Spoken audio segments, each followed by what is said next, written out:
It's worth it. Yeah.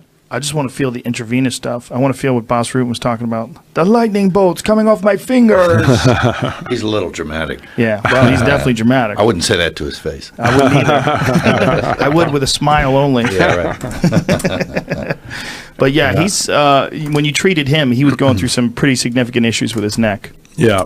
Yeah. What benefits did he find off of that? Well, I don't think for his neck, it structurally we weren't able to get the cells there, and I don't know if there's enough left. It's a lot of people. I mean, if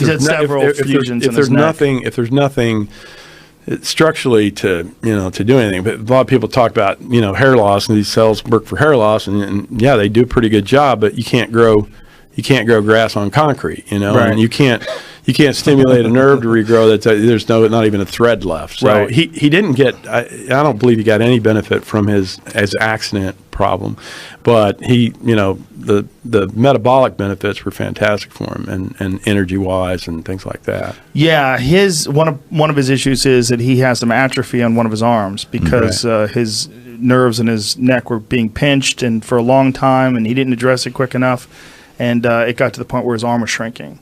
Right. Yeah, and that's one of the reasons why he went down there. Did he experience any benefit from that? I don't believe he did. No. That's a tough one, right? Regeneration of nerves. Well, especially really long time out. For spinal cord injury, we did a cohort analysis, and basically, if they're within 1 year of injury, 100% of the patients had restoration of some neurologic function. If it was between 1 and 2 years, it was 82%.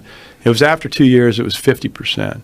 So the longer it is, and also the older you are, the less oomph you have left. The reason these cells work for spinal cord injuries, they don't become nerves or anything like that. But the spinal cord is one of the most replete areas of the body when it comes to blood vessels. There's just barely enough blood vessels to keep it alive. And your liver, on the other hand, has just tons of blood vessels in it. And your liver, you can cut 80% of your liver out and it'll regrow itself. With your spinal cord, you just kind of ding it a little bit and it won't repair itself. That's because there are no blood vessels, and therefore there are no MSCs, or very few MSCs. So like 1/50th the number of MSCs reside in your spinal cord because we built this wonderful cage around it to protect it. And so all we're doing is we shoot the cells in there. We also give them an IV, and the cells secrete the things that are necessary for the spinal cord to regenerate itself. But the longer it is from injury, the more scarring there is and all that sort of thing, the less benefit you're going to see. So do you anticipate a time where they'll be able to regenerate spinal tissue, or someone has got a spinal cord injury where they have partial or some sort of paralysis, and they can be able to regenerate that? I do, and we have many cases that it's already happened. Really? Yeah. Like what cases? Well, Juan Carlos Murillo is a commercial pilot from Costa Rica, and he was one day flying as a National Geographic photographer around in his private plane, and they pancaked, and both of them got spinal cord injuries. And JC, when you say pancaked, you mean crashed? Crashed the plane, yeah. Yeah, they were up on a volcano, and it was like some crazy winds and stuff, and it just dropped out of the sky and landed on the ground. And he had no function and no sensation below the injury, basically from his belly button down. Had no erectile function, no bowel function, bladder function, any of that stuff. And the first time we treated him, and how are you treating him? We're giving him IV cells and intrathecal, so into the spinal fluid. So the first round of treatments, after that, his biggest he described it as like a 10 out of a 10 pain scale. So he had this neuropathic pain that was just like he was shoveling down narcotics like nobody's business. And after the first treatment, he didn't get any restoration of function or anything, but his pain dropped from a 10 to a 3. And so he got off the narcotics. Then the second time we treated him, he got his left leg back and he could move it. And how long after the treatment? Okay, we started treating him 6 months and 3 days after his accident, and then so he got the first round of treatments was in the first month, and it was about 3 months later we did the second round. 3 months later he got his right leg back, and then 3 months later, so it was over about a year, a 15-month period probably in total. He basically got everything back. He got erectile function, he got bowel, bladder, all that sort of thing. And I just had dinner with him the other night in Costa Rica, and he can walk in here, and he got his commercial pilot's license back, and he started a new business, and he has. So he's 100%. I wouldn't say 100%. Because he does have a bit of a limp, but he broke his leg when he was four-wheeling. So, fucking maniac. I don't know. Yeah, he can't get enough. Jesus Christ. Was this before or after the accident that he broke his leg? No. So he got all better, and then he was perfectly fine. And then he goes out and four-wheeling and breaks his leg. So, yeah. So he was 100%, and then he fucked himself up again. Yeah. So he limps a little bit, but most people don't know that he ever had a spinal cord injury, That's incredible. So you feel like with conventional treatment, that guy would still be in a wheelchair? Yeah, absolutely. Yeah. I mean, he made zero progress. So when we were designing this study that we're doing at Miami, that's being funded by the Marcus people, there are two neurosurgeons that are on that. So we wanted to, we're discussing at what time point should we accept them, and these very prominent neurosurgeons said let's do 6 months, because at 6 months you got 98 to 99% back of everything you're going to have.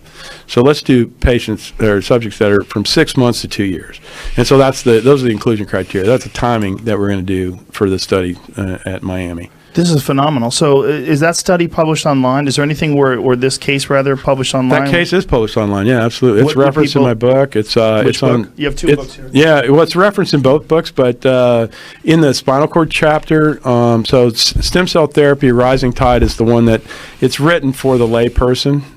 There you go.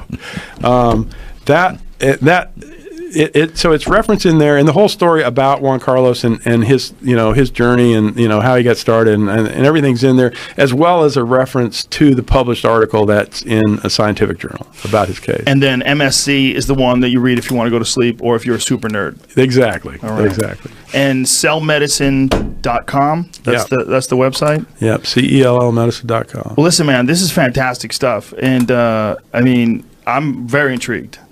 And I really, I hope people that have issues can reach out to you and try to see if you can get some treatment. And if I would love to hear back from them. I mean, what happened with you and what happened with your dad is just incredible. And the stuff that I've experienced in the United States seems like it's not nearly as potent as the stuff that you're using down there. And I've had some pretty dramatic results. Yeah. So it's incredible stuff.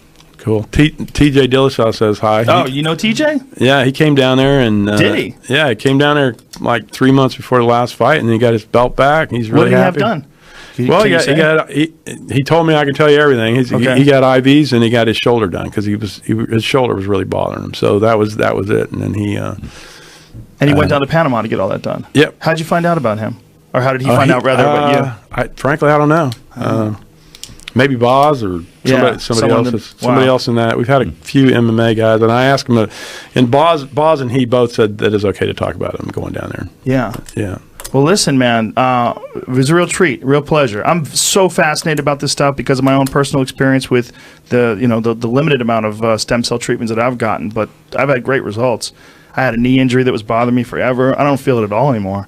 The shoulder doesn't bother me at all anymore. I mean, it's pretty amazing stuff. And from what you're saying, I'm getting a very watered down, not nearly as potent version of what you have in Panama. Yeah. Wow. Okay, so cellmedicine.com. Yes, sir. And then the books again are MSC. Say that word again. Mesenchymal stem cells. Mesenchymal stem cells and stem cell therapy, a rising tide. Mel Gibson, thank you very much. Thanks for bringing this man in here. Hey, appreciate it. All right, fuckers, read into this. Look it up.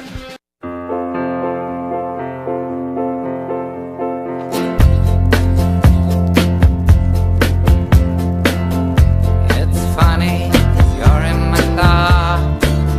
No, back up. You're not in my thoughts at all.